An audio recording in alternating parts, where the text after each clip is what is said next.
ಚಿರತಗುಂಡುಗೆ ವಿವಿಧ ಅಭಿವೃದ್ಧಿ ಕಾಮಗಾರಿಗಳಿಗೆ ಒಟ್ಟು 1,38,00,000 ಮೊತ್ತದಲ್ಲಿ ಭೂಮಿ ಪೂಜೆ.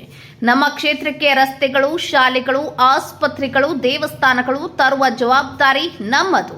ಶಾಸಕ ಡಾಕ್ಟರ್ ಶ್ರೀನಿವಾಸ್ ಎನ್ಟಿ. ಕೂಡ್ಲಿಗಿ ವಿಧಾನಸಭಾ ಕ್ಷೇತ್ರದ ಮಾನ್ಯ ಶಾಸಕರಾದ ಡಾಕ್ಟರ್ ಶ್ರೀನಿವಾಸ್ ಎನ್ಟಿ ಅವರು ದಿನಾಂಕ 22/3/2026 ಚಿರತಗುಂಡು ಗ್ರಾಮದಲ್ಲಿ ಚಿರತಗುಂಡು ಕೊಂಬಿಹಳ್ಳಿ ರಸ್ತೆಯಲ್ಲಿ ಸಿಸಿ ರಸ್ತೆ ನಿರ್ಮಾಣ 100 ಲಕ್ಷಗಳು, ಚಿರತಗುಂಡು ಗ್ರಾಮದಲ್ಲಿ ಸಿಸಿ ರಸ್ತೆ ಚರಂಡಿ ನಿರ್ಮಾಣ 15 ಲಕ್ಷಗಳು, ಎಸ್ಸಿ ಕಾಲೋನಿಯಲ್ಲಿ ಸಿಸಿ ರಸ್ತೆ ಚರಂಡಿ ನಿರ್ಮಾಣ 15 ಲಕ್ಷಗಳು, ಇನ್ನು ಓಬಳೇಶ್ವರ ದೇವಸ್ಥಾನ ಅಭಿವೃದ್ಧಿ 4 ಲಕ್ಷಗಳು ಹಾಗೂ ಆಂಜನೇಯ ದೇವಸ್ಥಾನ ಅಭಿವೃದ್ಧಿ 4 ಲಕ್ಷಗಳ ಭೂಮಿ ಪೂಜೆಯನ್ನ ನೆರವೇರಿಸಿದರು. ಮಾನ್ಯ ಶಾಸಕರು ಮಾತನಾಡುತ್ತಾ, ನಮ್ಮ ಕೂಡ್ಲಿಗಿ ಕ್ಷೇತ್ರದ ಅಭಿವೃದ್ಧಿಗೆ ಬೇಕಾದ ರಸ್ತೆಗಳು, ಶಾಲೆಗಳು, ಆಸ್ಪತ್ರೆಗಳು, ದೇವಸ್ಥಾನಗಳು ಇತ್ಯಾದಿಯಾಗಿ ನಮ್ಮ ಕರ್ನಾಟಕ ಘನ ಸರ್ಕಾರದಿಂದ ತರುವ ಜವಾಬ್ದಾರಿ ನಮಗೆ ಇರಲಿ ಎಂದು ಹೇಳಿದರು. ಆದರೆ ಕೇಂದ್ರ ಸರ್ಕಾರದಿಂದ ನಮ್ಮ ರಾಜ್ಯಕ್ಕೆ ಜಲ ಜೀವನ್ ಮಿಷನ್ ಹಾಗೂ ಉದ್ಯೋಗ ಖಾತ್ರಿಗೆ ಸಂಬಂಧಿಸಿದಂತೆ ಅನುದಾನವನ್ನ ಕೊಡುವಲ್ಲಿ ಮಲತಾಯಿ ಧೋರಣೆಯನ್ನ ಅನುಸರಿಸುತ್ತದೆ ಎಂದರು.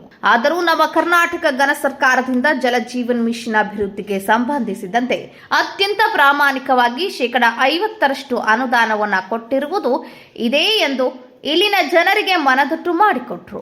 ಅದರ ಜೊತೆಗೆ ಇಲ್ಲಿನ ಕುಂದುಕೊರತೆಗಳನ್ನು ಆಲಿಸಿ ಬಗೆಹರಿಸುವುದಾಗಿ ತಿಳಿಸಿದರು. ಇನ್ನು ಇಲ್ಲಿ ಆರೋಗ್ಯ ತೊಂದರೆಯಲ್ಲಿ ಇರುವ ಜನರ ಯೋಗಕ್ಷೇಮ ವಿಚಾರಿಸಿ ಸಲಹೆ ನೀಡಿದರು. ಈ ಸಂದರ್ಭದಲ್ಲಿ ಪಸಲು ಪಾಲಯ್ಯ, ಟೈಲರ್ ನಾಗರಾಜ, ಬಿಎಂ ಬೋರಯ್ಯ, ಬೋಸಮ್ಮಗಳ ಪಾಲಯ್ಯ, ತಿಕ್ಕ ಬೋರಯ್ಯ, ಕೆಬಿ ಪಾಲಯ್ಯ, ಎಂ ನಾಗರಾಜ, ಚಿನ್ನಯ್ಯ, ಗೌಡ್ರು ಶಿವಣ್ಣ, ಗೌಡ್ರು ಸನ್ನತಿಪ್ಪಸ್ವಾಮಿ, ಅನ್ನಪ್ಪ ಸ್ವಾಮಿ, ಊರಿನ ಪ್ರಮುಖರು, ಗ್ರಾಮಸ್ಥರು ಉಪಸ್ಥಿತರಿದ್ದರು.